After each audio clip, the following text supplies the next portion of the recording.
बातमी दिल्लीमधनं आहे। आपच्या खासदार स्वाती मालीवाल यांना मारहाण प्रकरणी दिल्ली पोलीस आता केजरीवालांच्या निवासस्थानी पोहोचले आहेत।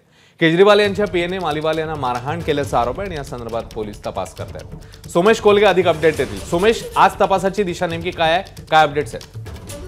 नक्कीच आपल्याला सर्वांना माहिती आहे की स्वाती मालीवाल या प्रकरणी सर्वात पहिल्यांदा 13 मेच्या सकाळी मारहाण झाल्याचा आरोप झाला होता। त्यानंतर मग रात्री उशिरा 13 मेच्या रात्री आणि 14 मेच्या पहाटे एम्स मध्ये मेडिकल एक्झामिनेशन झालं। 14 मेला FIR रजिस्टर करण्यात आला आणि त्यानंतर मग FIR रजिस्टर झाल्यानंतर काल क्राईम सीन रिक्रिएशन साठी म्हणून दिल्ली पोलिसांची एक टीम ही केजरीवालांच्या निवासस्थानी गेली होती आणि त्यावेळी त्यांनी क्राईम सीन रिक्रिएशन केलंय। स्वाती मालीवाल यांचा कोर्टात स्टेटमेंट घेण्यात आलेलं आहे। तसंच जे तिथे उपस्थित लोक होते त्यांचे सगळ्यांचे स्टेटमेंट घेण्यात आलेत। आता सध्या जी माहिती मिळते त्यानुसार DCP आणि ACP हे दोघे जण अरविंद केजरीवाल यांच्या निवासस्थानी पोहोचले होते। त्यापैकी DCP आता निघालेले आहेत केजरीवालांच्या निवासस्थानावरून आणि ACP आणि इतर टीम अजून तिथे आहे।